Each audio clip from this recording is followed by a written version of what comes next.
Well, first of all, hi, my name is Ray Bratcher. I'll be your host for the next couple of hours.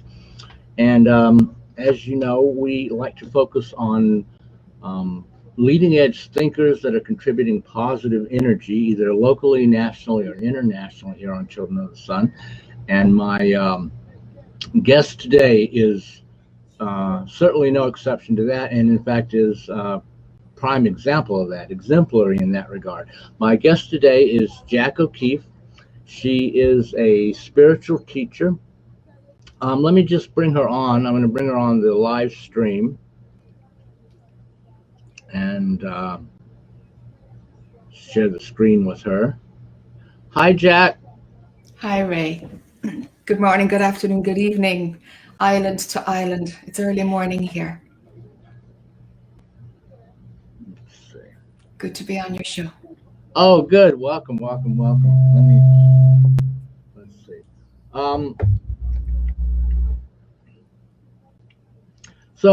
I want to thank Jac especially for coming on. Right now it's 12:30 p.m. Atlantic Standard, as I said. But where she is, it is 6:30 in the morning. So we're very grateful to her for coming on at such an early hour at her time to be on the program and talk to us. It's also quiet time where she is right now. So for the first part of the broadcast, she might be speaking a little quietly. So if you're listening at home, you might want to turn your speakers up a little loud. Later on, we'll be back to normal. Although we're going to be talking about spiritual integrity and spiritual teachers and how they behave in the real world. So I guess telling the people there that you're a spiritual teacher, so the ordinary rules for ordinary people don't apply to you. I guess you couldn't do that, right? The beauty of being human is that we share it all. So every rule applies to everybody, no matter their status, no matter. Yes, and that's very good. So I know you want to talk about the ASI, the Associations for Spiritual Integrity, and I'm definitely on board with that because I think it's very important. And I'm going to, because of just kind of like maybe use up a little of time here because you have to be careful about how loud you talk. And so that I want to give a little quick background biographical sketch of you so that people know why they should care what Jac O'Keeffe thinks about spiritual integrity. And I'll talk a little bit about how the ASI got started, and then I'll turn it over to you. So so I'm just going to give the really brief, and if later on if you want to comment, clarify, or correct, feel free. We can also come back to it later. But as I say, I know you really want to talk about ASI, so we're going to do that for for as long as we need to, as long as you want to, and then maybe towards the end of the program we can come back to some of the more biographical stories from your past. Though I know that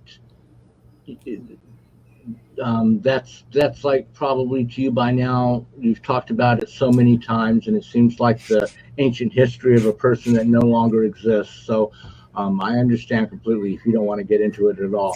But just to catch up my listeners who may be unfamiliar with who you are, I'll just do a really quick and dirty biographical sketch. So you were raised in Northern Ireland, Catholic, of course. Then you went to investigate theology, to study courses because you wanted to know what's it all for, and you finished your years of religious and theological training and social work training, basically a committed and confirmed atheist that took care of whatever faith you had left by that time. And then the next thing you know, you had a spontaneous opening of your third eye, and you were seeing all kinds of things that did not fit with your picture of reality at the time. And there are a number of things that happen. One of the things that happened is you develop the ability after your third eye opened to see auras. So then you could give you could work with people in terms of consultations from a really great place because you could see what their energy field was doing while they were talking to you. And so you spent some time doing that. And you also could see people who had passed on but had not left this plane. So you actually spent some time as a Ghostbuster. But eventually, I think it was you were looking for the next thing, and somebody invited you to a yoga training in India. So you were like, well, okay, I'll go. And you shut down your business. You went to India, and the yoga, a day or two of yoga, and you said, no, this is not what I want. But you wound up staying in India in a place that seemed to be very conducive and supportive of like long-term hours and hours of meditation. And even when you were not like in formal meditation, just walking around the marketplace, you're constantly like questioning your own perception and asking yourself about what am I seeing, who is seeing this, what am I conscious of, where is this from? And you eventually had spontaneously went into a non-dual awakening. And the next thing you know, you're giving satsangs all over the world, and you're on Rick Archer's Buddha at the Gas Pump, which I guess is probably where you met him at. And but in keeping with your own ideas about the Association for Spiritual Integrity, which is that it's for spiritual teachers, but you want them to realize it's not one and done. You don't have an awakening experience and now you're perfect and you don't need to grow anymore. So you followed your own advice. You continued to grow and went to a place that's even prior to non-duality. And I think lately you've gone even further. So we can talk about that after we get through with towards the end of the program, after we've said everything we need to say about ASI, Association for Spiritual Integrity. And then you began giving satsangs all over the world, went on Buddha at the Gas Pump with Rick Archer, got invited to give talks and workshops even at the SAN, the Science and Non-Duality Conference. And apparently around 2017, there was some scandals in the ashram,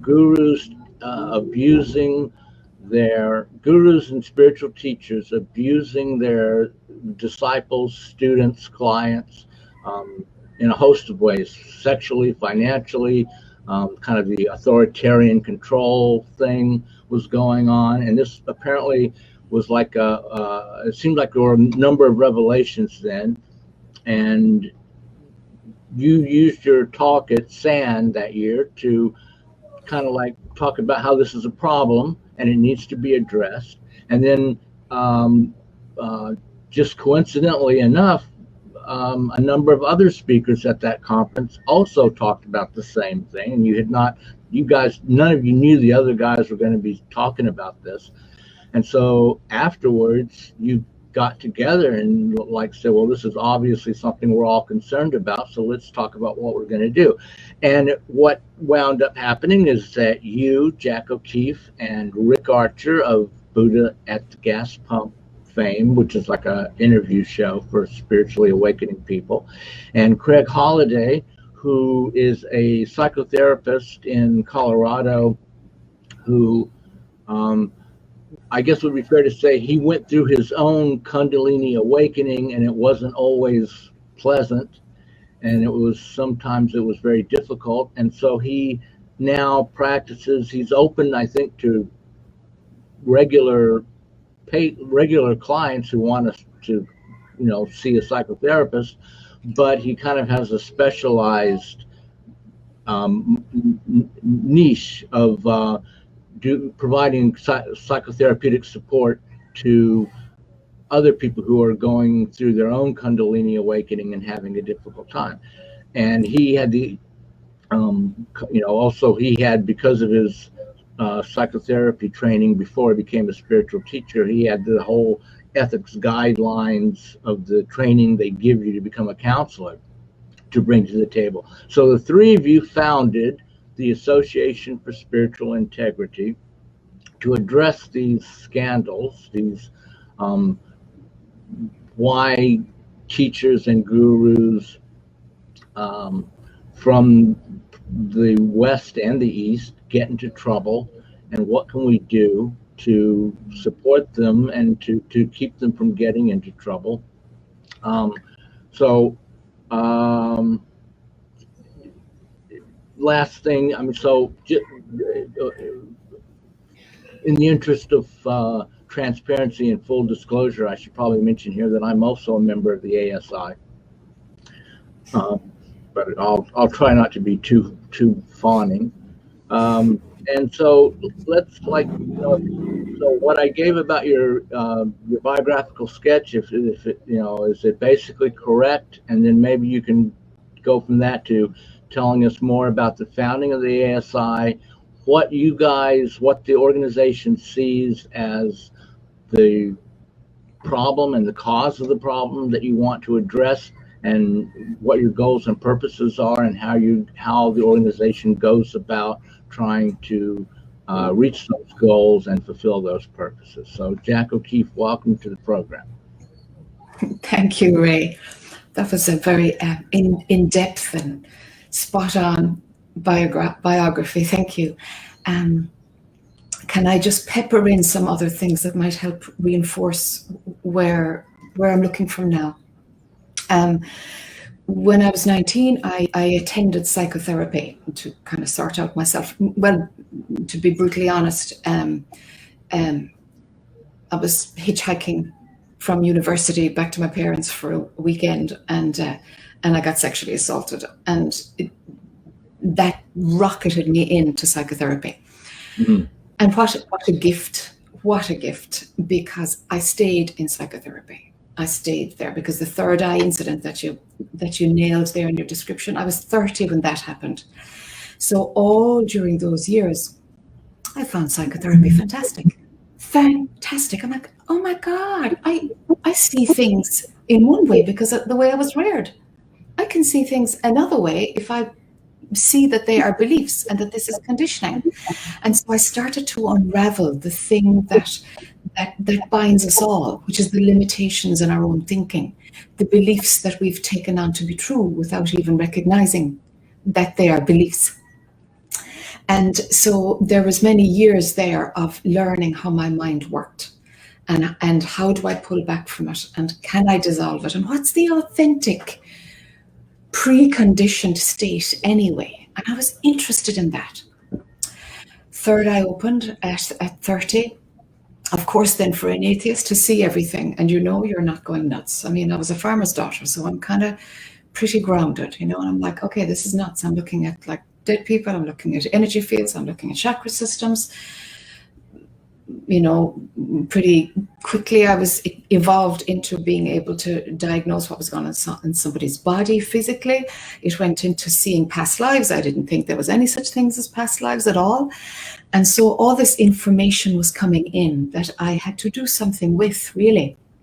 Organize my own belief system around it, organize my own perspective of what's useful for people and what's not. So I was kind of learning on the ground. Right. One segue then that happened during that time was there was a psychiatrist who lived in my part of Ireland who heard about me, and he came. I didn't know who he was, what his work was or anything. He just came as a client to check me out. And something happened for him, and he phoned the next day and he said, everything you said is right. And I need to hear more from you. I need, something is happening even in my body. We need to talk. And so what happened was I ended up taking a lot of his clients, his patients, that he really did not know what to do. So sometimes he would have a gut feeling, I think their psychiatric illness has something to do with spirituality. Could it be that spiritual awakening makes you kind of go a bit mad? Or could it trigger psychosis? What could happen there? And so we shared a file of people who most of his diagnoses were correct, most of the people that he sent me, yes, it was a spiritual awakening, but they ended up in the psychiatric system because they didn't have therapy like I had as a background. Or they just had no network around them, and their environment said, you need to see a psychiatrist. And so it was all suppressed with medication. And the awakening stops. And we're forced to participate in the same life that's trying to fall apart, that's trying to break, because your life is requiring something else of you. It wants you to respond differently. And spiritual awakening can be like that. It pulls the rug from under you. If it's abrupt, it pulls the rug from under you. And having the courage and the willingness to say yes to it and to go towards it and see, well, what are my support systems now? My friends, I'm pulling away from them. I don't have the same interests anymore. And so it kind of can be destructive and constructive at the same time. And it happens like that for a lot of people. I do believe that we're in a changing time right now.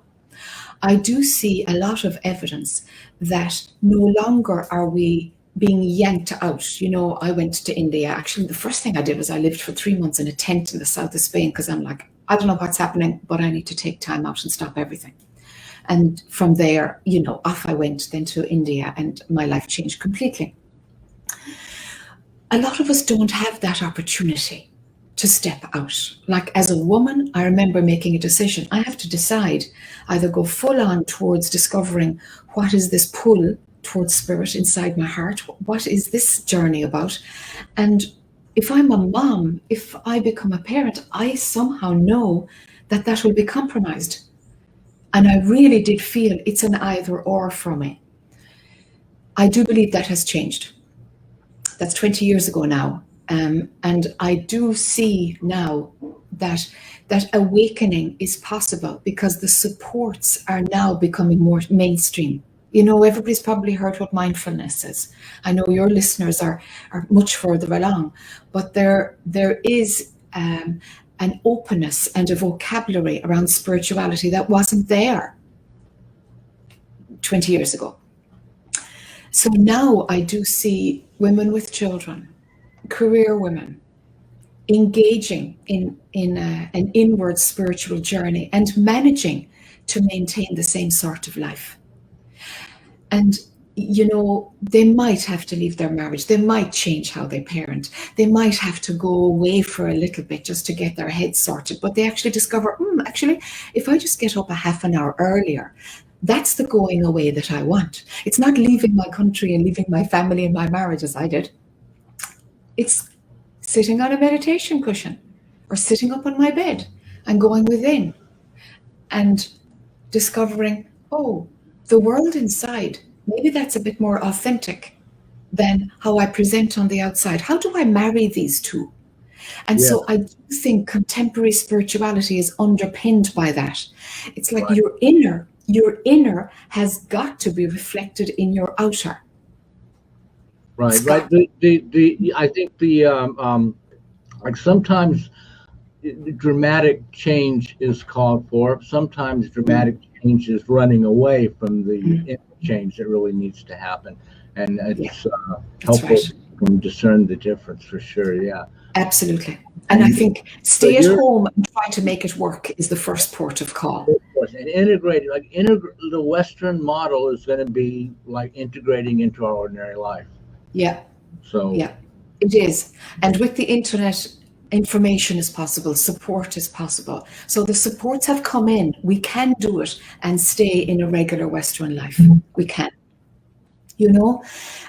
So segueing back, there certainly were cases of psychosis where somebody was going into an altered state, but actually giving people the tools to manage an altered state, those shifts in perception. How do we not get scared of them? How do we not dissociate? Get out of fight, flight, flee.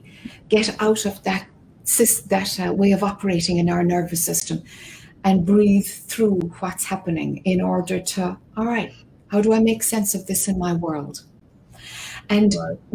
scooting right through to the ASI, we are a group of spiritual leaders, influencers like yourself, in a position of helping others or advocating going within. And do we walk our talk? How are we around our outside world fitting in with our external participation in life? It's as valid as for patients of mine from 20 years ago who were having psychotic breakdowns and misdiagnosed, right through to you and I, Ray, to like, yes, we know about, an inner sanctuary. We know what our true nature is. We know that the different layers of perception are more authentic than the stories that our mind creates about what the world is.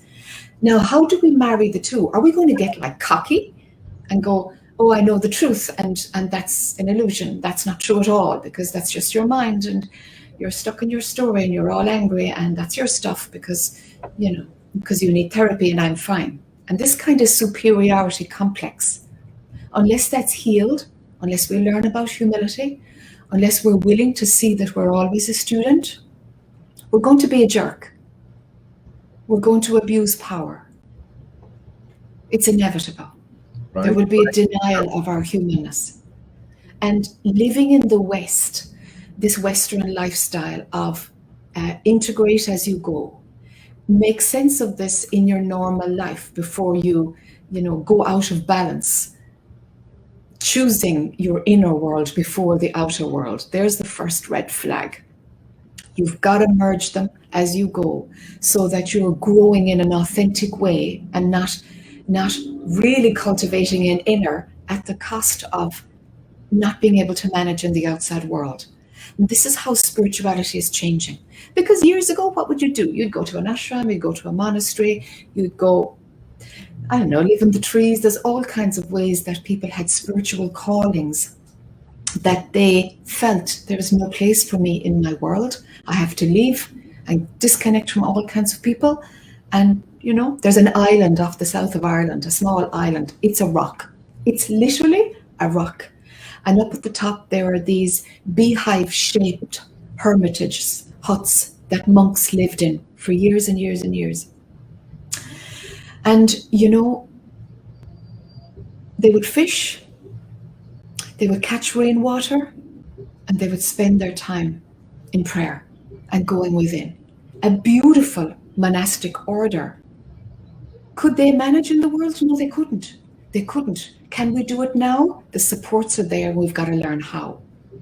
The trouble is, when we don't do this work and integrate as we go and take responsibility for our humanness, what happens is that the two worlds, it feels like two unless we bring them together.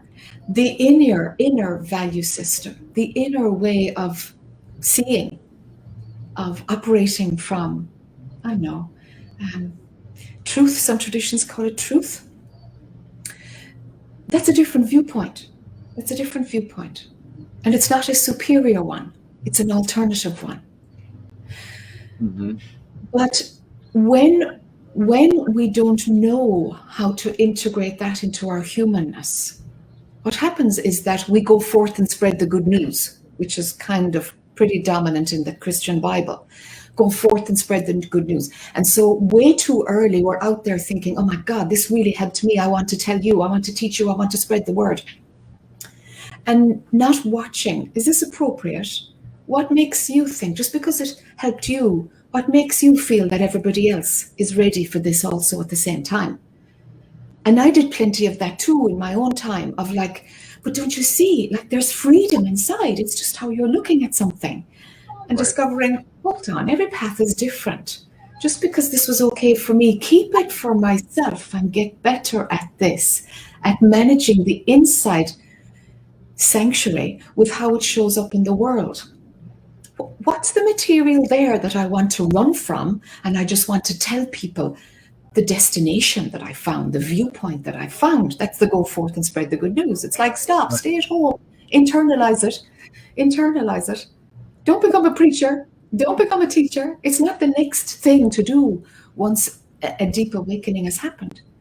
You know, it was of its time, but it led to such a mess. Such a mess. You know, we ended up with, you know, certainly in the Irish culture, the teacher and the priest have a status among the rest of the community, and nobody can challenge them. You know, they're deemed as leaders in the community, and they're not to be challenged. And if anybody, you know, does dare challenge, it's like, well, I'm a man of the cloth. I'm doing the work of God, or, you know, I've been and had an education more than the rest of you, so I know better. And so we have this power differential. This is how we function very often, is we give each other power. If I go to my doctor, I'm giving some power. I'm paying for advice. So they have a little bit more power than I do. Does that mean that I lose my voice? Does that mean that I turn a blind eye to an absence of integrity? Does that mean I, you know, deny my own dignity and I receive bad practice? And so we're only beginning to learn globally about how to maintain our own power when we're in a situation of where we feel another person has more power over us. Even somebody that we admire, anybody, a friend, if we admire them, they have a little bit more power than we do. Now, do we still have courage? Can we still use our own monitor of what is moral and ethical? What's the right use of power? And will we call out that person with more power than us, that we perceive as more power than us? Will we call them out if they're abusing their power? And this is the wave, the systemic change that's happening globally. I hope it's global. I think it is. If you look at it in the US, where the Black Lives Matter movement has turned our faces towards, we've got to address racism in this country. And so looking at the power differential there, where white supremacy is an abuse of power over the African American community. So there are layers of this everywhere. And really, I suppose, one of the slower ones to catch on with this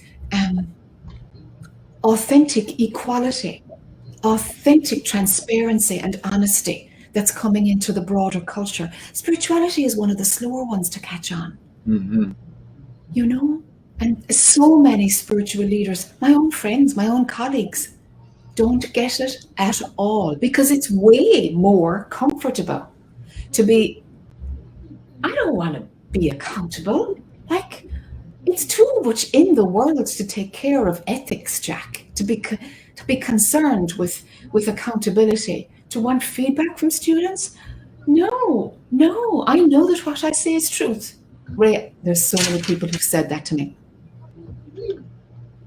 Well, so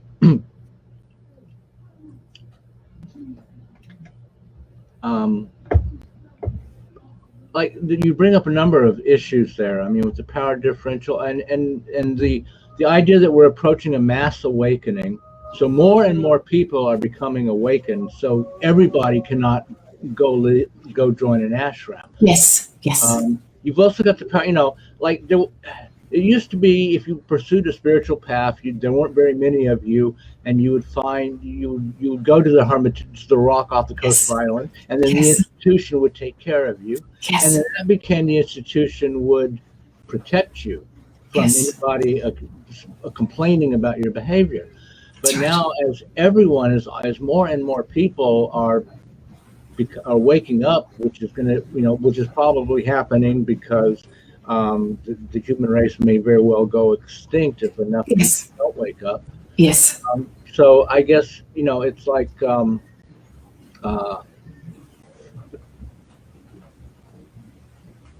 we want to integrate that into the ordinary living, and that means not having this power differential.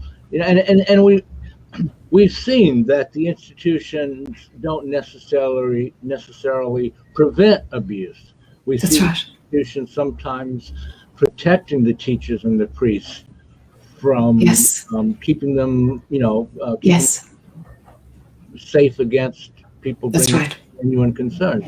That's right. Yeah. So if we are moving to a place where we're bringing awakened spirituality into ordinary life, then what that does is it brings you to the next question, which is we can no longer afford to say, I think, politics is unspiritual. Getting involved in Black Lives Matters is like that. That's too much. I don't know what that. It's too much getting involved in the world. We want to be. We don't want to be involved with worldly things. We want to be on our castle off the coast of Ireland, protected by the church, doing and saying whatever we want. Yes. And so we're getting to, people are, I know a lot of people that I know, they're like, they want to be spiritual. They don't want to make any kind of comments about any kind of political thing or social movement, or Yes. you said they don't want to be uncomfortable. And, Yes. but I think we're being, if everyone's going to be awakened, not only do we not have the option of all of us going into an ashram, we also don't have the option of all of us staying out of politics because it's not spiritual. Yes. Yes. And yes. How do we walk? How does the ASI want people to walk down? Because I know you ASI, you had seminar with Victoria Santos about the spiritual power of being an anti-racist. Yes. And there was another one you did not too long ago. Yeah. About racial equality also, there was. Yes. And we look at climate change. Yes. Yes. Yes. Yes. So it's like,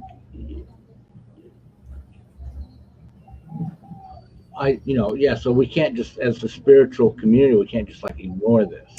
So. And then there's that other issue of like, traditionally the spiritual leaders were supposed to know everything about everything. Right. Yeah. I remember like when I got my first marriage in Ireland, and I think maybe it's still the law, I'm not sure, that you have to do a marriage weekend. They talk to you about mortgages and relationships and communications. And in my time, way back, my first marriage was 1992, it was given by a priest. The course on marriage was given by a priest, and even then it was like, he's never been married. He's supposed to never had sex. I mean, where is this course going to go? And I just signed up in a lift, actually. Myself, my husband is like, okay, after an hour, it's like, this is ridiculous.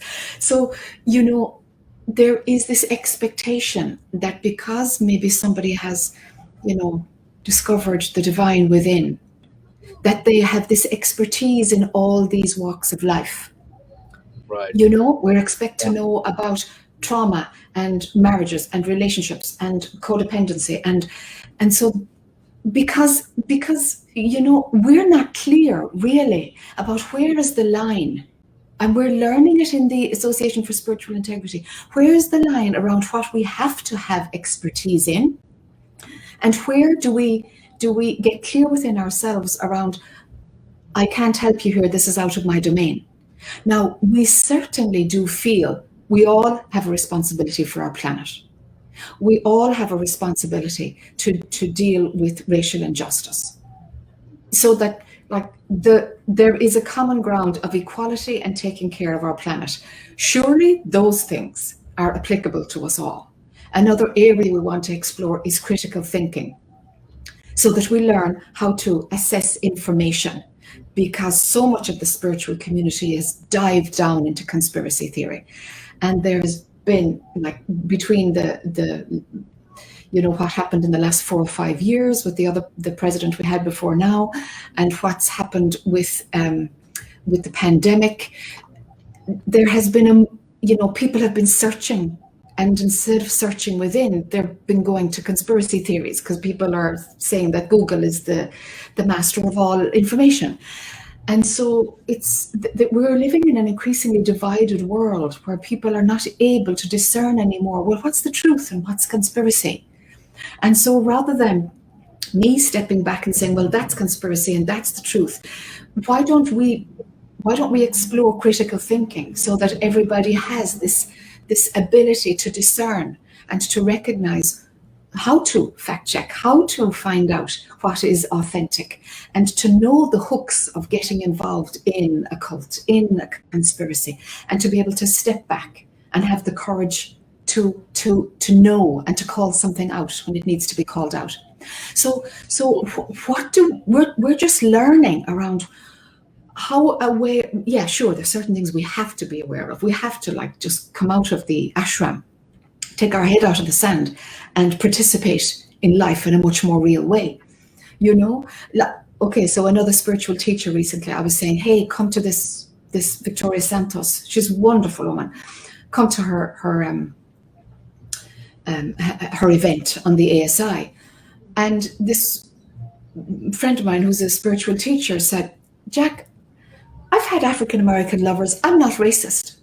I'm like, well, so have I, but for sure I'm part of the problem. If I'm not part of the solution, I'm part of the problem. Sure, of course I'm racist. Of course I am. It's like I have to start off with the assumption that I am in order to be open to seeing the evidence for that. And of course, there's plenty evidence of where I unconsciously, because it's in our culture. So, yeah, you can be not a racist and not be anti-racist. Yes.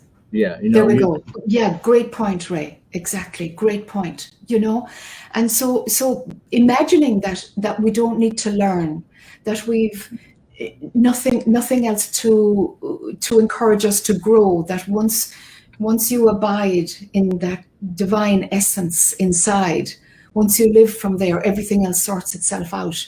That's not true. Live in an ashram if you want to do that, but that's not good enough anymore, I think, for our own community. We're obliged to upskill, you know. Well, so is when you, I know you also did a webinar with the founders of Conspirituality, the podcast of people talking about critical thinking and spiritual leaders and teachers and influencers falling under the spell of the QAnon cult. And recently that seems to be that's been the most obvious example of spiritual teachers. You know, they wouldn't, and it's difficult. They wouldn't call it abuse. They're not abusing. You see a lot of like yoga teachers and Reiki people who began to promote Q to their students, and their students became involved in Q. A lot of their students were yoga teachers in their own right, so then their students became involved, and so it like swept through this part of the metaphysical community, the spiritual community. And they're not like necessarily, they're not abusing people sexually or financially, but it's using your prestige, the power differential you talked about, to sort of like push people in a direction that undermines their critical thinking. So that's right. That's right. Are we looking to make spiritual leaders more aware of what constitutes critical thinking so their discernment gets better? That's absolutely essential. It's essential. I think that's that how we look at things. You know, if you're looking from the divine within, as in a post-spiritual awakening, your view on the world changes. But issues that are of the world, that's really not much good to you a lot of the time. Right. There's too big a gap, because I know we're all one. And yet my conditioning makes me judge because of social class, makes me see this person as more important than that. I prefer one gender over another, or I don't understand this, so I think it's rubbish. You see, this is the absence of critical thinking and overriding that inner perspective to where it actually really has no wisdom. Like spiritual teachings, they have to be enriched with a whole human being, a WHOLE, with wholeness, where our humanness comes in. Because, you know, one thing I often say when I'm doing my spiritual teaching is this Jac woman is like a glove on top of what I really am. You know, it's like an external manifestation. I've got to take care of this woman and how her human physical brain works, so that she's watching her own conditioning. Because the truth within isn't going to clean out all my unconscious conditioning and habits and cultural prejudices, and it's not going to just do a clean sweep, everything is sorted now. And we've kind of sold it that way, certainly in scriptures. It's like, well, the truth will set you free. Like, yes, and then you have to do the laundry of who you are as a person. And maybe it was marketing in its own primitive way back, that said it's kind of a one and done, the phrase you used earlier, you know. It's not a one and done. You've got to do the ongoing growth, the ongoing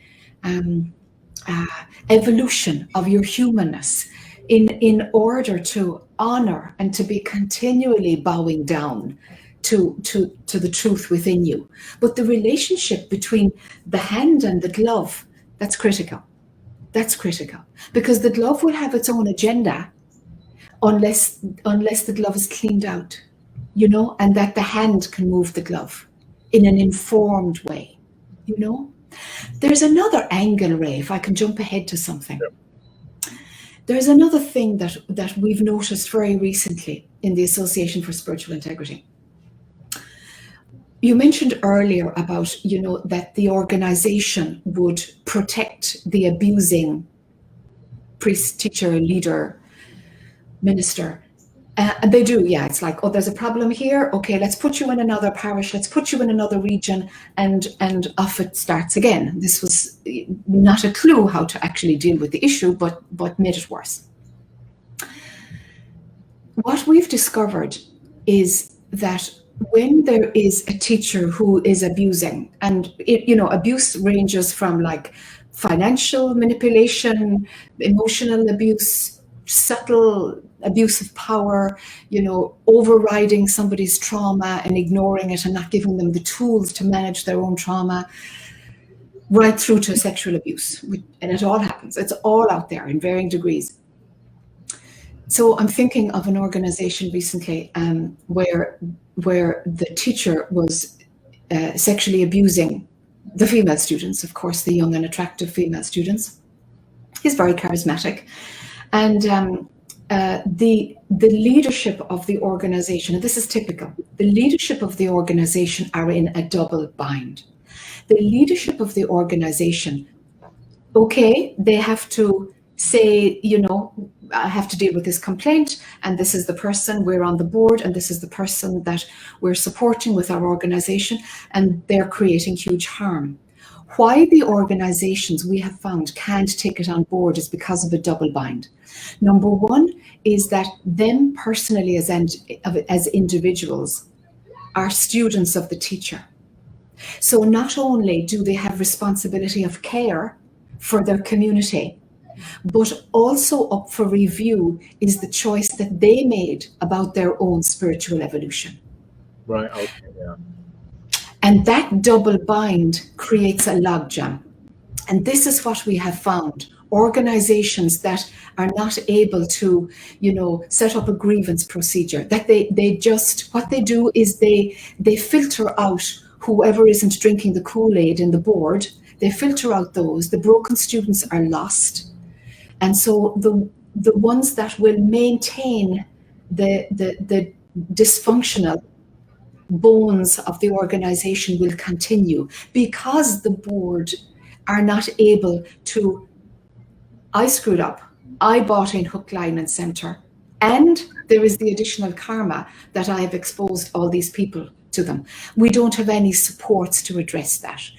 I've never read an article to address that issue. We've only learned of it recently. It's like, that's why they can't do anything about it. That's why it's just too much for the board members to process.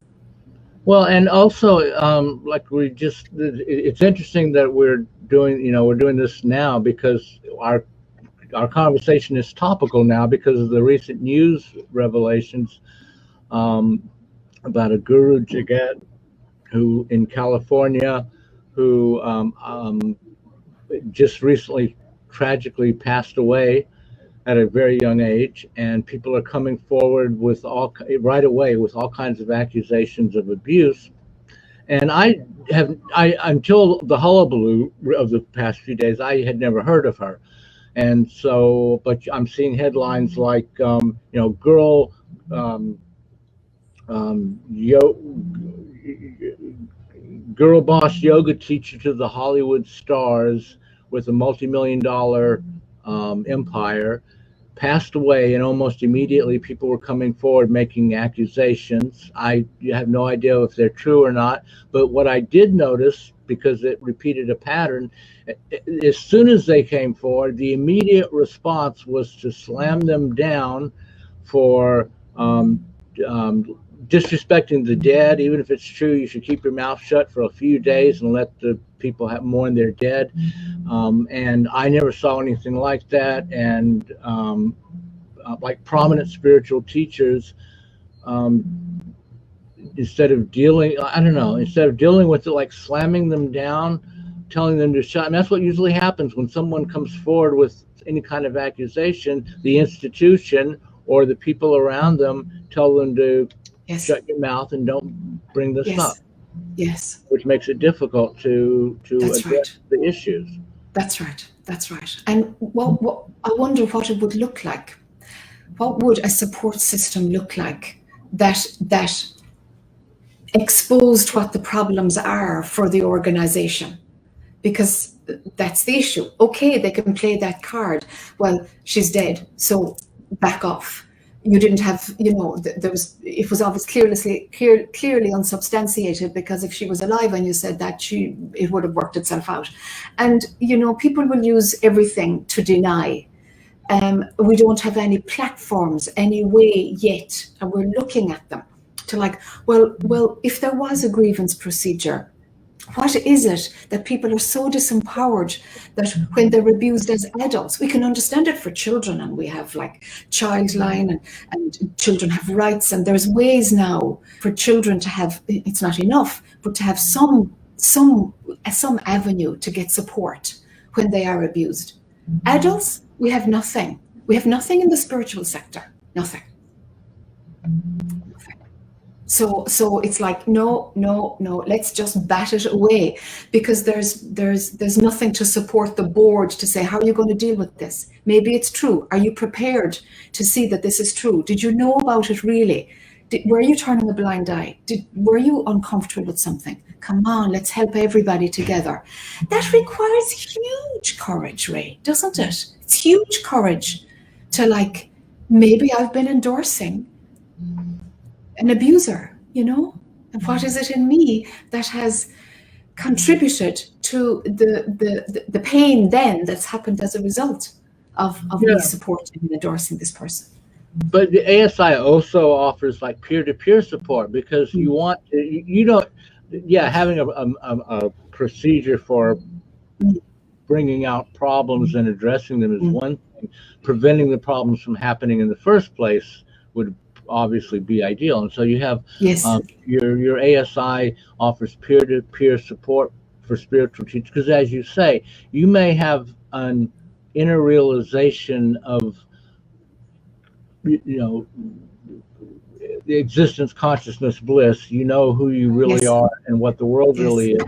But if anything, after awakening, the shadow side gets emphasized. It gets spirit wants to clean you out. So anything in you that is not whole is going to get pulled out, and you're going to be forced to look at it.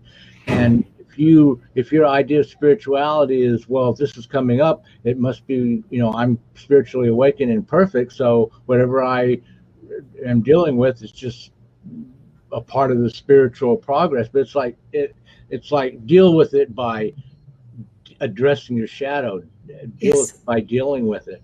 and Yes. use and so the the is it ASI? Talk a little bit about how ASI provides spiritual teachers with Mm, some peer-to-peer support, so that mm, they, yeah. um, actually, which is something that you do in your workshops with people. You don't pull any punches. You call people on their bullshit. Yes. So, and I Yes. think that peer-to-peer support can be maybe not as intensely as you do it, but we could call each other on our bullshit and Yeah. prevent Yeah. the problems from arising in the first place. That's right. That's right. But we found that the people who are attracted to the ASI are already quite aware that there is laundry to do on our own humanness. The people who are behaving badly think that we're completely lost and we're destroying teachings and we're bringing in regulations, and you see, so we're being pushed away as everything that's uncomfortable gets pushed away by teachers who behave badly. So here we are again. So the ones who are in peer support, it's like we have to change the culture. We have to change the thinking around what is involved in being a spiritual teacher. We have to, tell students, ask your teacher, do you have a grievance procedure? Have you signed up to a code of ethics? If I have a problem somewhere, where do I go? How do I give you feedback? If we could empower students to ask that of their teachers, so that abuse of power is addressed at the outset, the possibility of abuse of power is set up at the outset. So the peer-to-peer support, we don't know what it's going to look like for teachers, really. So what we're doing at the moment is we've set up 3 pilot groups that'll run for 8 months, and that to give each, we're at the moment actually designing 3 different models of peer support, so that we can find out what works best as guidelines for effective peer support for people who are awake. What does it look like? Sure, you're going to have the basics of confidentiality and be supportive. Like what's the method we use to call out each other so that a teacher who's been teaching for 20 years has the courage to, all right, I'm going to join this now. And do I have the courage to be called out? Because they might be drinking their own Kool-Aid. You see? Right. So we have to explore and see, what does peer support for teachers look like? We were looking at the psychotherapy, psychology, we were looking at those types of peer support, academic peer support, and it's like, none of these is quite going to give us the right platform, because our work is a little bit different, because our process is a little bit different. And those of us who've done an awful lot of psychotherapy on our own stuff would approach it very differently to those who haven't done it at all. How do we have peer support that marries people who have very little psychological awareness of their personality, and those who have a huge amount and are constantly working on their conditioned mind? Like, how do we have meeting ground? So this year we're on an exploratory adventure to see what would peer support look like, But I think it's necessary to put these things in place. There's so many nuances. There's so much work we need to do.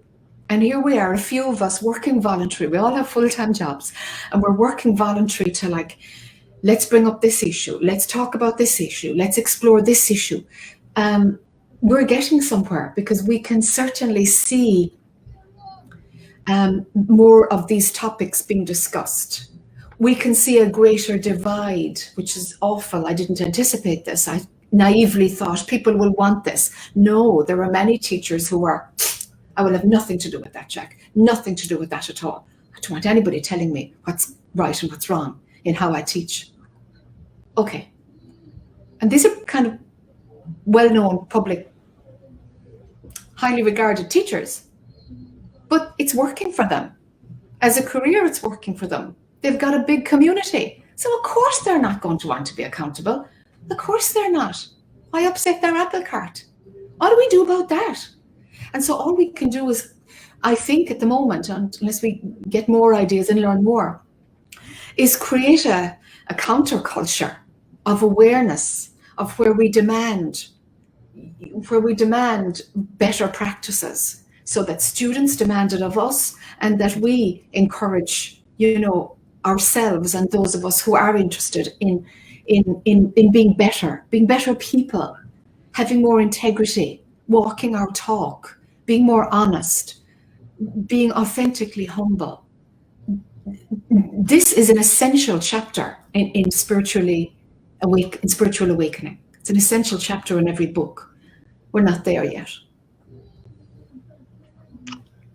So I think maybe this might be a good place to take a short break. And when we come back on the other side, I want to ask you to begin with about maybe the model is spiritual friend instead of spiritual teacher. Like, I will help you to grow as best as I can as your friend, but don't put me on a pedestal and try to project all, make me perfect and project all your stuff on me and make me responsible for everything. And then that allows me to take advantage of you because of the implied power difference. In other words, spiritual, as we approach each other as spiritual friend versus spiritual teacher. And maybe think about that, and like how this whole radical non-duality thing is talking about how none of them are teachers because there's nobody here, and so they look like teachers, they talk like teachers, they act like teachers, they charge fees for their non-teaching. So I'm not quite sure. Yeah. I'm just wondering what you think about that, and like. So that's like the one extreme, I'm not doing anything, versus the other extreme of a spiritual friend instead of spiritual teacher, versus the a spiritual teacher, like potential for abuse, radical non-duality, non-teaching is like doesn't really solve. There's also a potential for abuse while making wholly and completely absolved of any responsibility, because you're not teaching anybody anything, so you have no responsibility. Maybe like the whole spiritual friend model is the way to go. But we've been chatting for about an hour, so I'm going to give us a 10-15 minute break, and then we'll come back on the other side of the break, and we'll have about another 30 minutes or so to continue. We are back. My guest today is Jac O'Keeffe, and we're talking about the Association for Spiritual Integrity. And Jac, just before the break, we were talking about spiritual teacher versus spiritual friend. And so I guess we're from one extreme of the spiritual teacher who's on the pedestal and can't be criticized, and so abuse is rampant, to the other extreme of the radical non-duality spiritual teacher who claims to not be a teacher. So what do you think about all of that? I think something in the middle is our way forward. Because if we go with the model of a friend, we have a boundary problem. Because if you're getting spiritual guidance from somebody, they're not your friend. And like, I've certainly screwed up myself in that regard of where I mixed the lines between where sometimes where a student felt I was their friend, or where there was a teacher-student relationship and it evolved into a friendship, and then when the friendship kind of changed or we drifted apart, I was a horrible teacher and I had done all these things, and it's like, but we weren't teacher-student for years. So the boundary thing is very tricky. It's very tricky. There is a power differential, and power is fine. Using it well is the key. Using it respectfully is the key, and not abusing it. I think that's where we have to go. Like, if you're getting spiritual guidance from somebody, and if you're paying them for it, don't give them all your power. Hold on to your own discernment.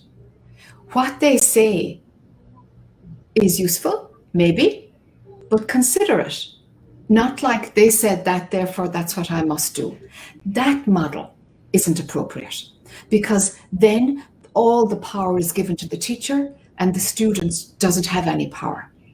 Now, if we reframe it as the term friend or non-teacher, I think that's rife for more boundary issues. I don't think it gets to the core of the issue.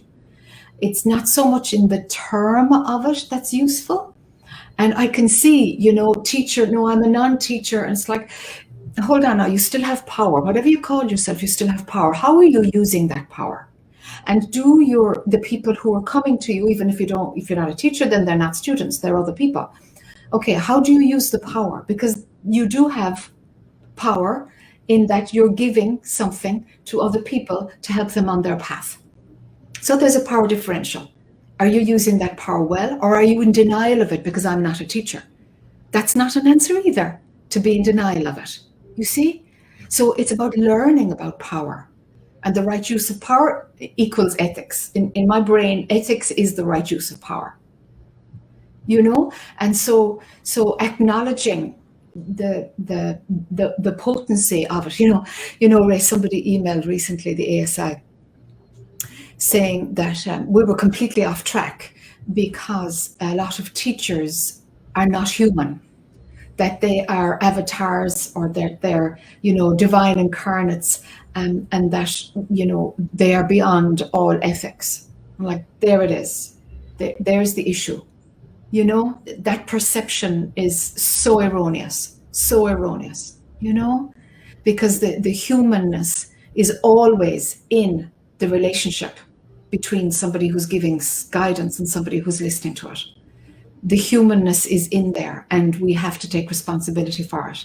And denying any part of power gives us permission to abuse it. And you don't even have to be an avatar to abuse power. You can be a crazy wisdom master. That's right. Authoritarian, believing that the truth is the only truth. It's like, okay, the Christians did that too when they, Well, now, one thing though that I wonder about is if you are going to, if a spiritual teacher can only be friends with people who are not his students, and can only be a teacher to people who are not his friends. So, good point.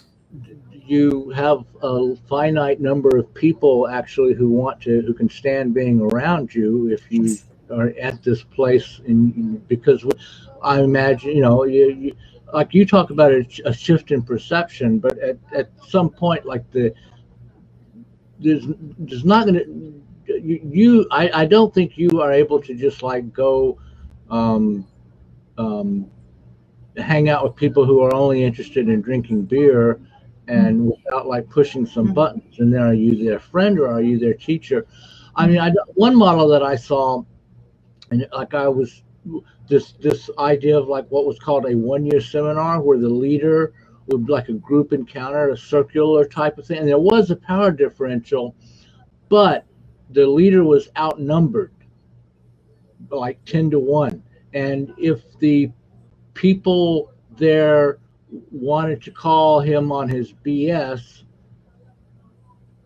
they could count on support from everyone else. Like it wasn't going to be like a 1-on-1; it would be like a 10-on-1, and so and they were encouraged to like they looked up to the leader, but they still thought of the leader as their friend, and he tried to think of them as his friend, and the job was to support each other in growing. And one person might be the lead, point person, the scout, like let's go this way. But the other people in the group were encouraged and expected to like challenge when they thought something wasn't right. Yes. Okay, I understand your model a bit better now. Yeah. So there might be, I think there might be a problem with it though. If, you see. Well, it doesn't always work because it doesn't always work. It doesn't work. The people that come to the group things are not your clients, and your clients are not interested in coming to the group thing, so you wind up with two completely different groups. Mhm. And so it's different, you know. Yeah. But it's the idea of dealing with the borders by giving the people like they support each other Yes. in maintaining, insisting that you maintain your borders. But that means that the person who's in the leadership role there, it means that they're open to receiving feedback. Right? Yeah, for We sure. don't have teachers that are interested in that. There's not a lot in the culture globally who are interested in that. That's the problem. One other thing is that it's interesting around this friend idea. A lot of teachers who abuse their power seriously don't have a circle of friends outside of their students. Hmm. That tends to be an issue. It's like their needs as a human are not met, that they never take off the mantle of being the spiritual leader. They're not in a situation of where they don't have the more powerful role. They're very uncomfortable with peer support because there would be equality of power. So they can't go there. It's way too uncomfortable. They lose the skills how to be in a place of where there's total equality. But at the same time, they will stand in a position, in a perspective that says, we're all one. We're all one. But I don't have friends that are not my students at the same time. There's an inherent contradiction there that's Right. not widely recognized, you know? So sure, Yeah. thinking of some gurus or rabbis even, you know, and it's like, I only mix with my community. There is no, how do I make friends that are outside of it? And it's like, yeah, where do we start there? Are you willing to take off your hat as a rabbi, your shawl as a teacher? Are you willing to take it off and be dead ordinary and have ordinary human interactions and conversations? And a lot of us have forgotten those skills, forgotten because you're a teacher for so long. You tend to neglect your humanness because the pull to serve is so strong. So, and then of course, the dysfunction because our human needs are not being met. Our human needs are not being met. So they're going to come out in a kind of twisted way, you know? So like if a teacher is not charging properly for their work, then their own experience of poverty is going to come in a twisted way, and they're going to manipulate the source of income, which is their students. You see, so much of it is around denying our own humanness and what we need as people to keep us healthy. And denying that happens a lot in the non-dual sector because we're not people, we're not human, it's like, hold on now, your human needs are here.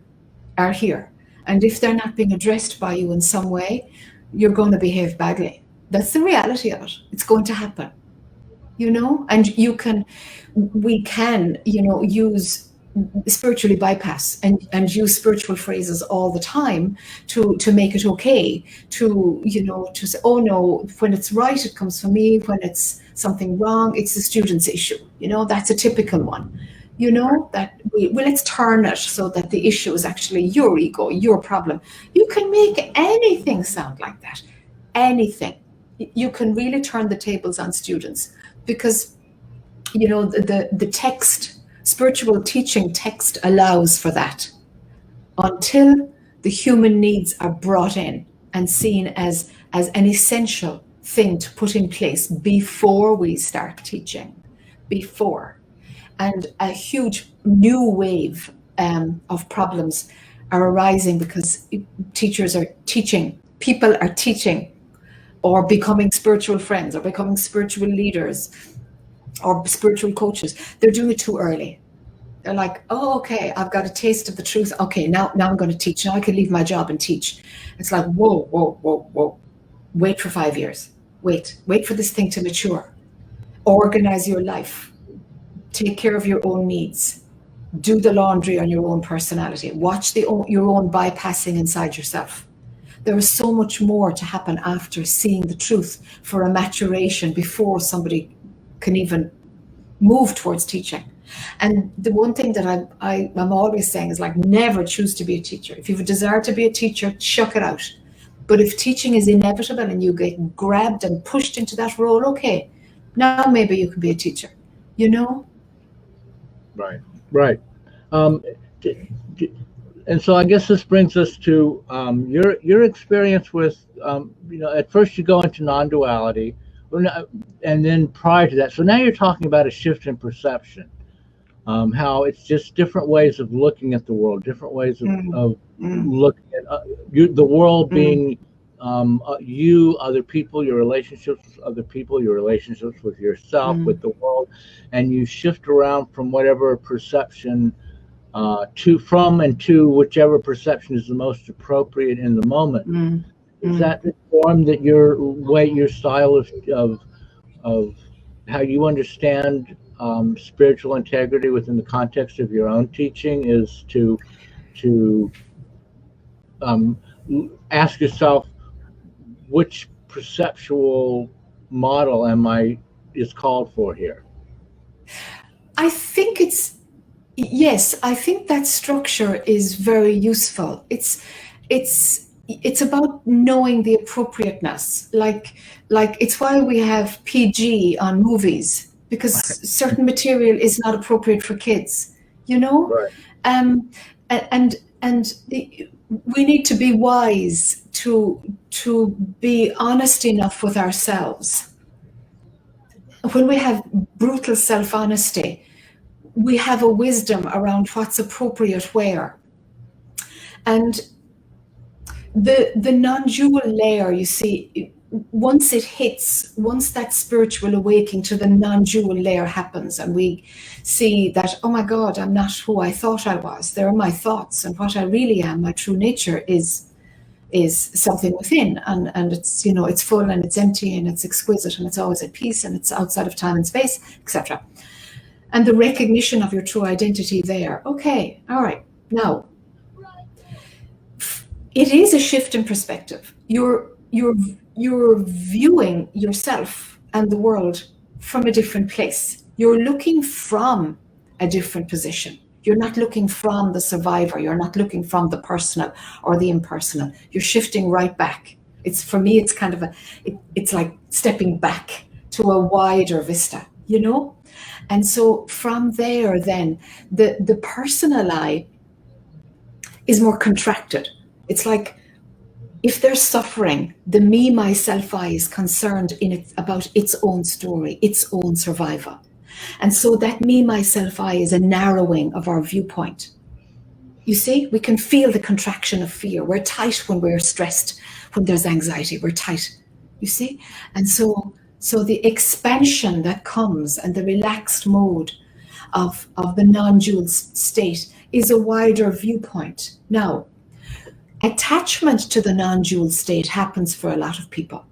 They get attached to it, and that's the only way to look at anything. It's like, okay, that's not a mature, there's no embodiment there.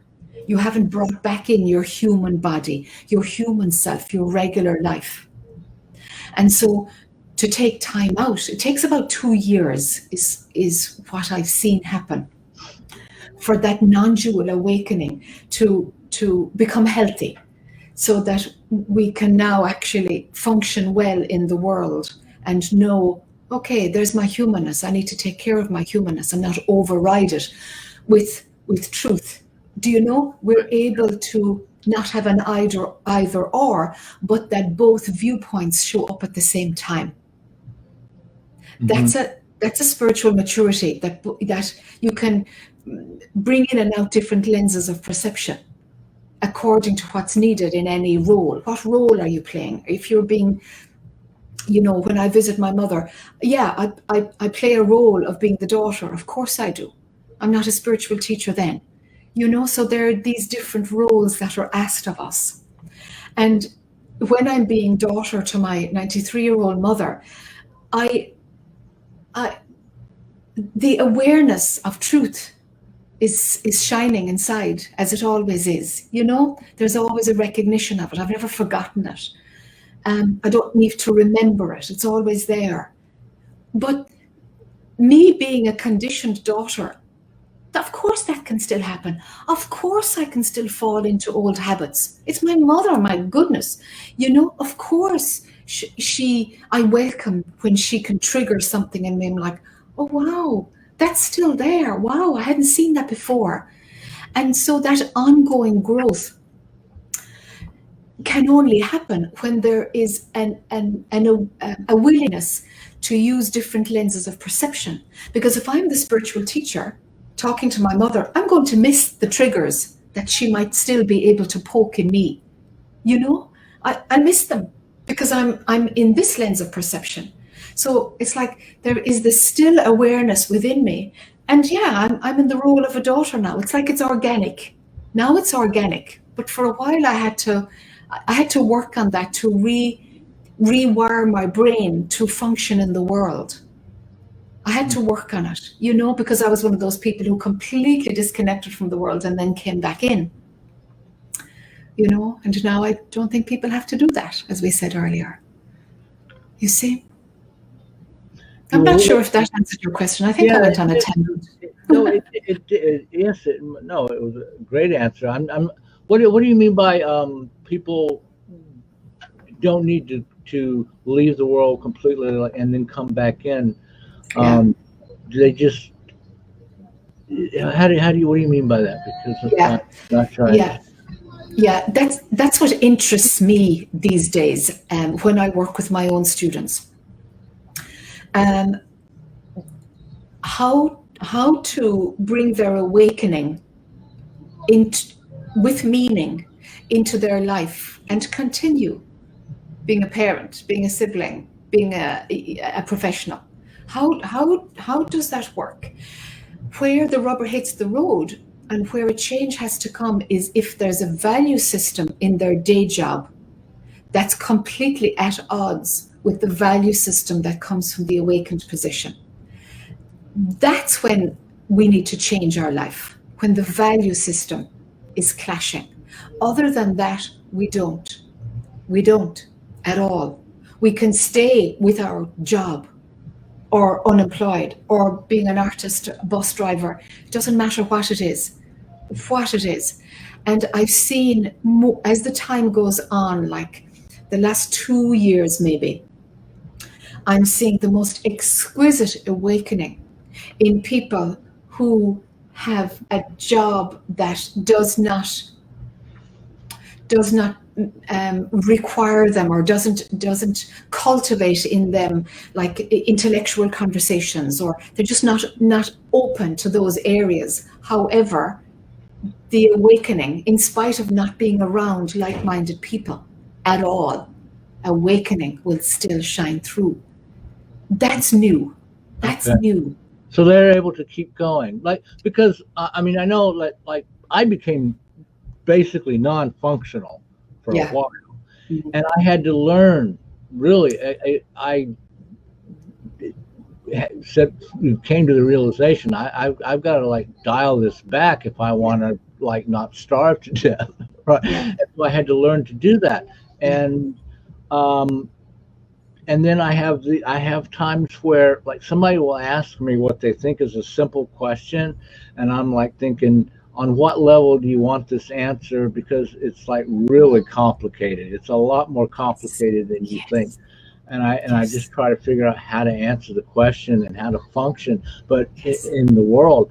But you seem to be saying, is that the difference between sudden and gradual realization? If it's gradual, you get a chance to keep working your day job while you figure out what's going on? Yes. And when there is a question like that and it's really complicated, I don't leave the conversation until the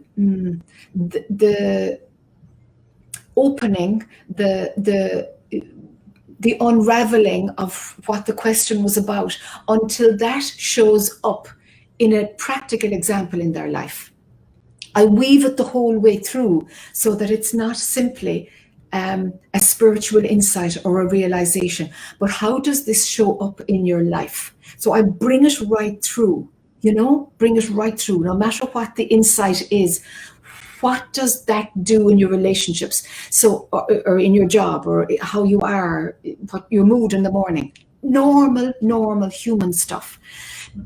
And that's kind of the embody as you go approach that I'm doing now, because the relevance of how it is in regular life is necessary. Otherwise, we have the inner world and value system, and then my personality is scot-free to be a jerk, to be, to be something that's not woven into with care and consciously into every realization and recognition. I suppose that's really is that what we're really talking about when we talk about the spiritual teachers who wind up getting involved in scandals? Is when they're doing their spiritual teaching, it's all beautiful, Yes. because they're coming from a really high place, but they've never integrated their personality, and their personality is free to run amok and do whatever it likes. That's right. I'd never even, That's right. thought, so They've really never embodied humanness. No. I'd never thought of that. I mean, I was thinking it was more like maybe they were doing it too soon, teaching too soon. That too. Really ready, but that too. And the period of waiting longer would allow for, how am I going to take care of myself here? What are my needs? How do I set up structures that support me? Because it's bullshit when teachings say, well, the truth sets you free, now everything is tickety-boo, everything is fine. That's actually bullshit. No, it's not. It's fine if you're in an organization that takes care of you and you don't have to earn your living anymore, and but that's not where it's going. It's moving more into the secular world, which is wonderful, that it's available and open to all, thanks to the internet and the times we're in. And so we have to integrate our humanness. We don't get to opt out from human living anymore. So we've got to modify the teachings so that human needs are part of integrating the teachings as we go. Right. I was with Tibetan Buddhism for a while, and one thing that I noticed was that the lamas had lamas, and the teachers had teachers, and those teachers had teachers. Now you're getting to a small group of relatively old men mainly, but they were like friendly with each other. And you, of course, as a lowly student, you're not allowed to overhear the conversation. But I could imagine that they were basically helping one another as colleagues and equals with dealing with, this is what you should do. Don't do this. That would be wrong. Be careful about this. Watch out for your shadow side, whatever they call, whatever. You see what I'm saying? It was people, Yes. colleagues, co-equals, helping each other navigate this. That's right. And so we don't have peer support yet among spiritual leaders. We have destroyed the status that elders in the community deserve. So many of our cultures, I'm not sure where it's like there, but here, no, being old is a disadvantage. It's the opposite, why not kind of look to elders, who is minding you, who is the teacher? So that model is really good.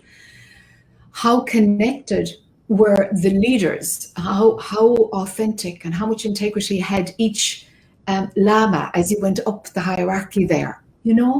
How much transparency and openness was there? So how would we make sure that the elders are wise and that they have done their work?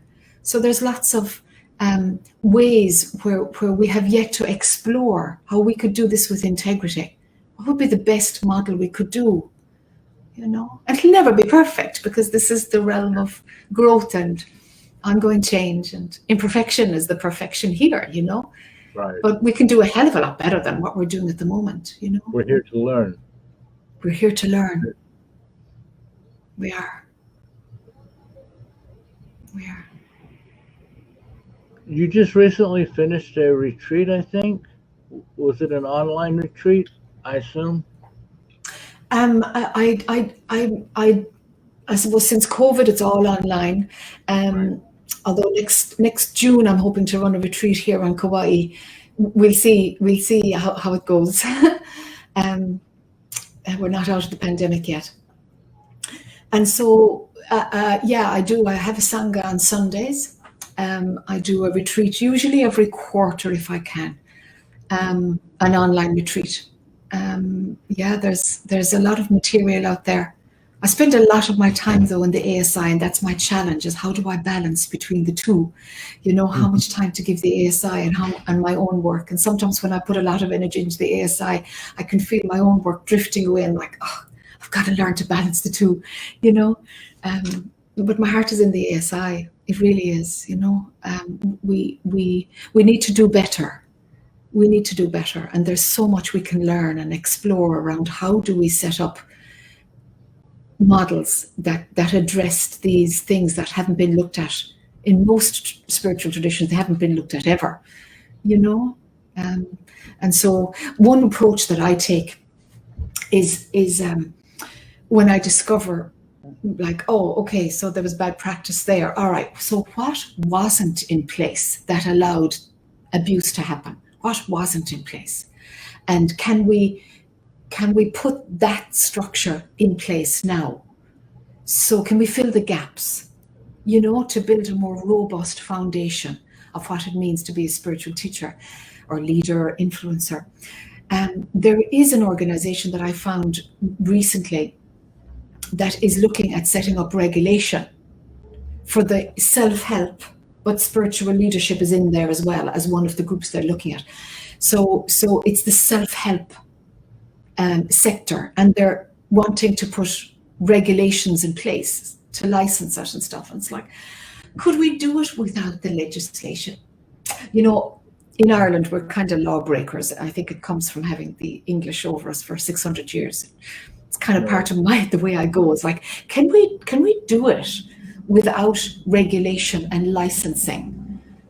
Because what body would ever really, if they're interested in legislation and licensing, the next thing would be you can go to university to wake up. It's like, hold on. This is an entirely different thing. It's an entirely different thing. So we're learning as we go in terms of what structures would help. Rather, it's not about a top-down, it's a bottom-up approach. How can we do better? What have we discovered that we need as human people? What helped us to integrate? Like, what helped you, Ray, when you were dysfunctional and you had to relearn? If you look back at that phase of your own awakening, what helped you? What helped you to embody and be where you are now? Yeah, that's what we have to look at. Yeah. Was it key people? Was it books that you read? I'm guessing maybe it wasn't. It's not really advocated out there because everybody wants the good news, not the down and dirty of doing your own laundry as a human being, you know? Yeah, like, what is it that helps our embodiment? And can we give those gifts to our students now? So as they're in the awakening process, embody as they go, you know?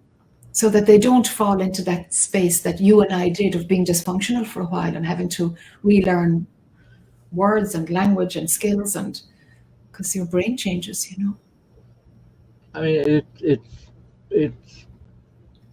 I think if it's being true to the energy, the energetic contraction goes away, and that's like so good that you just want to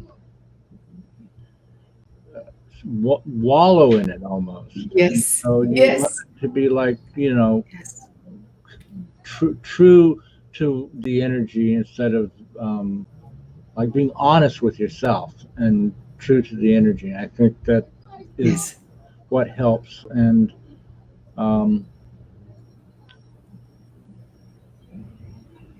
when you are offering like retreats and sagas, are you what Um, are you like working with people on it? Do you make a distinction between like calling them on their bullshit and working with their psychological shadow self, or and doing spiritual work and Mm, getting them to advance spiritually? Like, how do you mm. draw the line? Yeah, that's a good question. And each group is different. You kind of feel into the pulse of the median of the group, I suppose, Right. Um,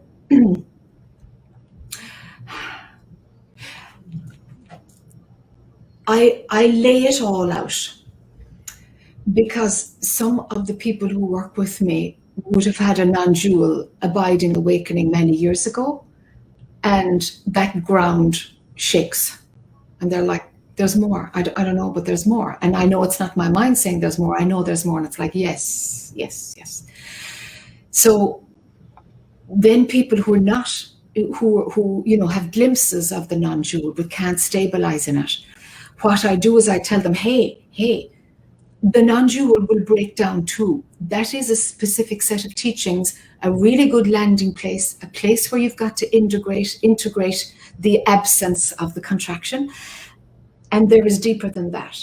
So from the get-go, I tell them, do not imagine that it's one and done, that once the awakening happens, that the non-dual, capital T truth as they call it, that is going to be the end of your realizations. It's a nice way station. It's a great way to integrate. It's a certain milestone, but it's certainly not the end. It's not. But the non-dual teachings teach that it's the end. And it's not. It's No. not at all. No, it's not at all. No. I remember the morning that I woke up in 2012. I was in a retreat center in Costa Rica at the time. And I woke up in my tent. The first recognition that my mind was seeing was, oh wow, there's some kind of attachment to the identity of your true nature as the divine. Okay. Is that really, is there some aspect of a concept in that true nature thing? And I went, the concept of existence is in place. But yes, I can feel into it that true nature isn't really a concept because it's a felt sense and it's not created by mind. It's when you leave mind, you taste it, But existence is still there because identity is going to that. So, but I know existence is a concept. I know it is. Where does this going to go? And the bottom fell out of the non-dual. I'm like, holy moly. So it's much wider and broader than that. So what I do now is I bring people to the non-dual, knowing that there's a trapdoor underneath this. Don't hang up your boots yet. There's a trapdoor underneath this. And so we integrate as we go. This is my style anyway for now, might change again. Integrate as we go. Bring everything into the down and dirty of your life. How does this show up in your life? Where are you at odds in your personality with what you know to be the truth inside you? Where are you not honoring the truth inside you in your life? What would it look like? And usually it means that emotional reactivity lessens and an emotional response comes up, or the need to be understood falls away, and the need for approval falls away. And it's like, if your personality really needs approval, then nurture it. Do it in a managed way. It's like, oh, there's my need for approval. I can see it. I can hear it. And it's beautiful. That's my personality. It's beautiful. And if you can come with compassion on your human needs instead of denying them, hey, now you're integrating as you go. Now you're taking care of your humanness with love and compassion instead of denying those needs, which, as sure as eggs are eggs, they will come out, they will leak out through the teachings and come out as a dysfunction and hurt other people. Right. you know. Right. But and so you talked about just to wrap. We're coming up on the time my time.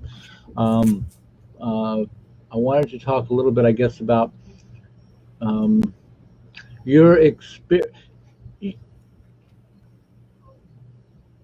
Your experience with like the falling away of practice meditation, because I have a similar thing where I I guess my practice is breath work, and as I found that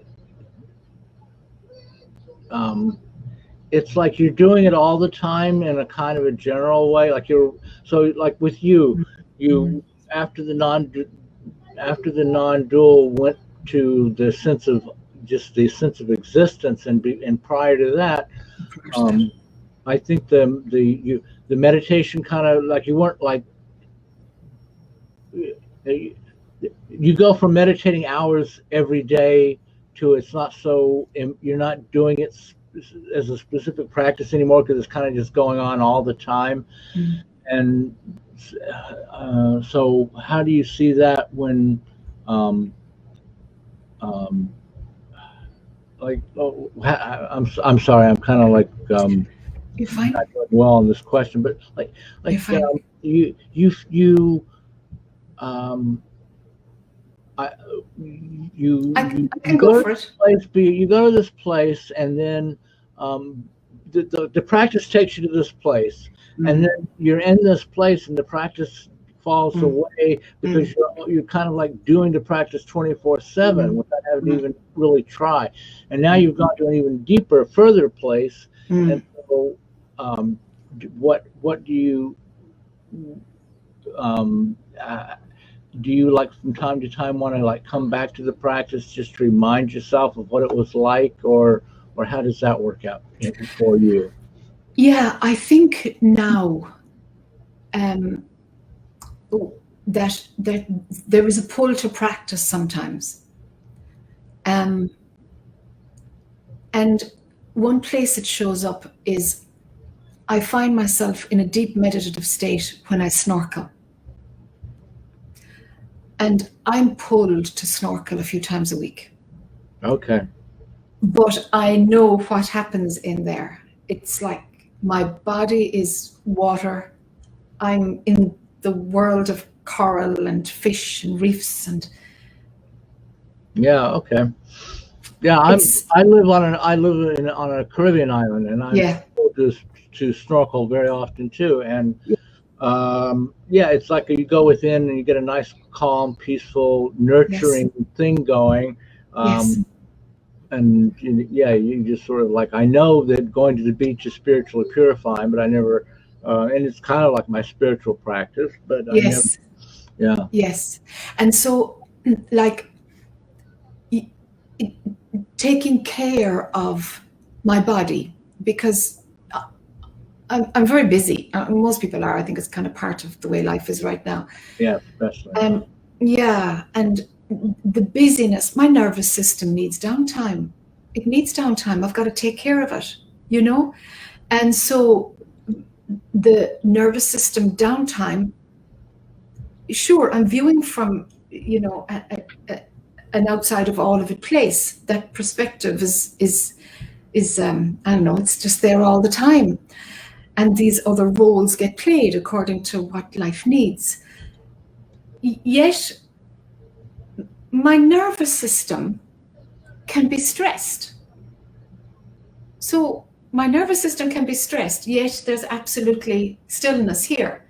My nervous system is just friggin' busy, you know? And so to manage my nervous system, it's like, gosh, meditation used to do that one time. So what can I do now?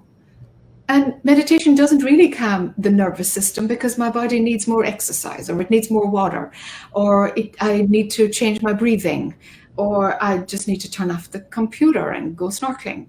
So, so practices that still my body seem to be more important than practices that still my mind. My mind isn't really the issue, right. because like It's busy because I'm doing too much, for example. If if there's just too many demands and stuff is happening, all right, I need to dial down time. That's kind of what I've got to watch. Just to manage the busyness and to keep resourcing and taking care of my body. I don't really need to manage my mind. Now, having said that, sometimes I'm like, oh, I want to chant, and I pull out the harmonium and I'll chant. Or, there's the two temples here that I go to. One is Buddhist and one is Hindu. And I'm like, I think I'm going to swing by there today. And I'll drive in and I might meditate for an hour. So it comes from an inner urge. Right. But a lot of the benefits from meditation long ago are now snorkeling, time at the beach, downtime, sitting with a cup of coffee in the morning out in the balcony. Do you know, it's like, oh, wow, yeah, this would have been meditation time, huh? But I have different things to take care of now, And isn't that the ordinariness of enlightenment? That's it. There it is. To put you on a pedestal, put ourselves on our pedestal, and then there it is, which allows us to be more honest with ourselves and with our students. That's right. That is right. Yeah. So. Yeah, and the marketing people, and I've worked with a few business coaches through the years, and they're like, but what problem are you solving? I'm like, suffering, mistaken identity. I'm like, yeah, but tell me, you've got to name what the issue is and what's going to get better. I'm like, I can't sell awakening. I can't sell it in that way, that it's a solution to a problem.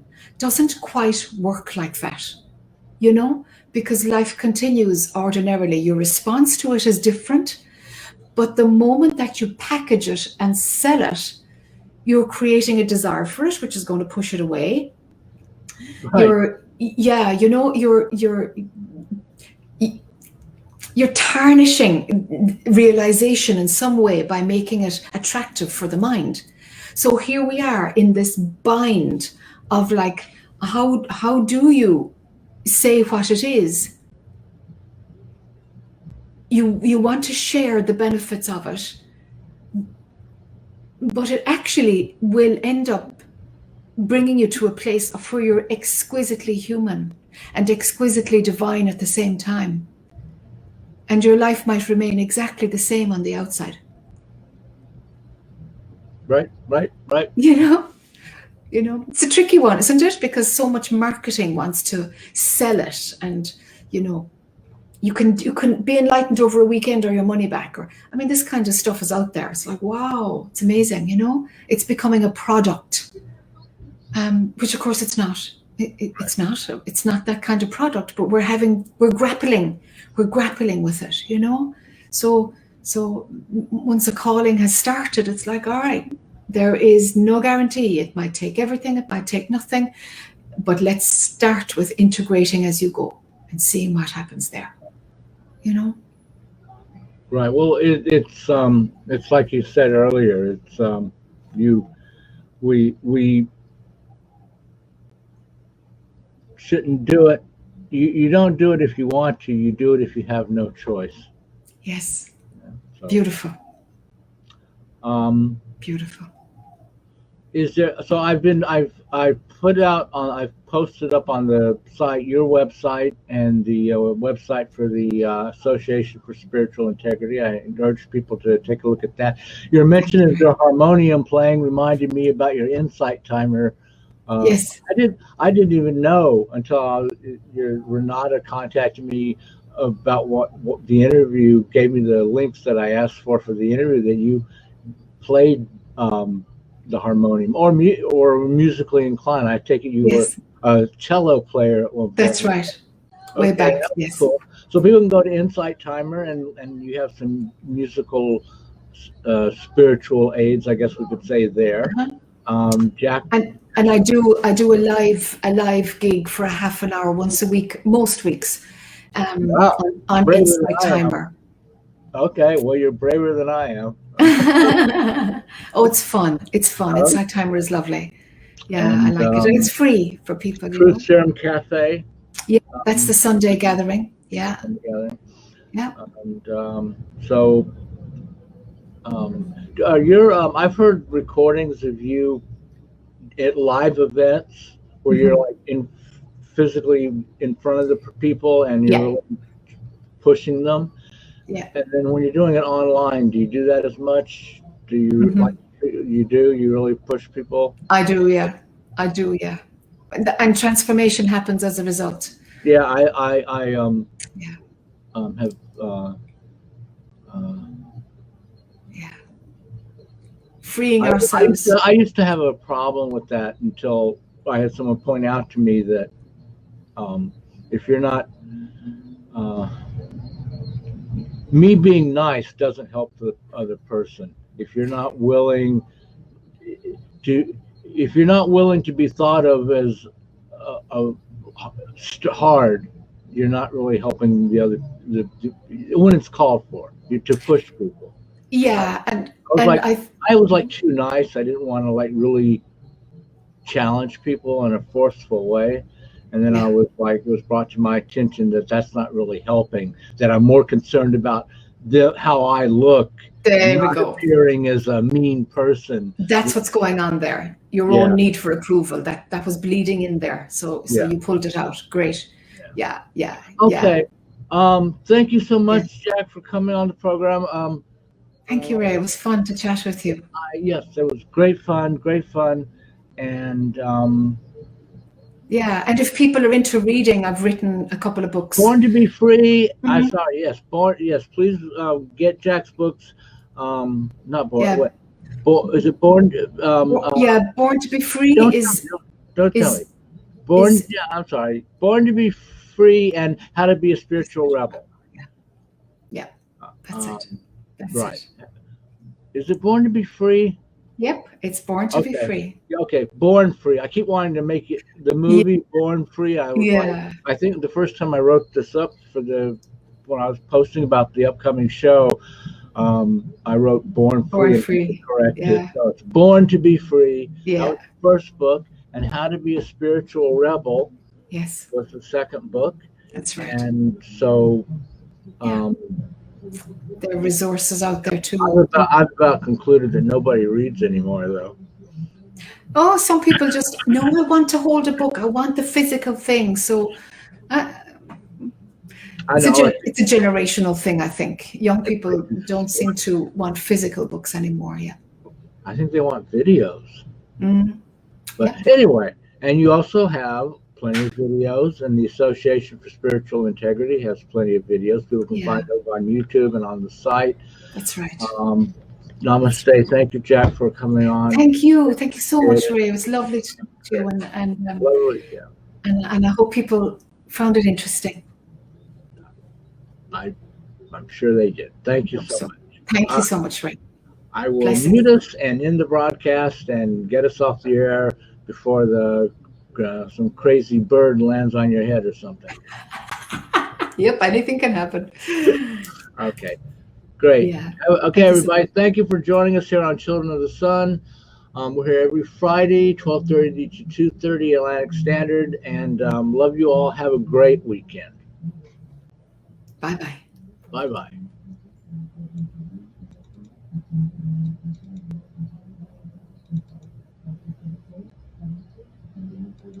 All right. Thank you, Ray. That was fun. Yeah, great. Same here. I had a great time too. Yeah. All right. Let me get us off the air. Thank you. Perfect. Bye. Bye-bye.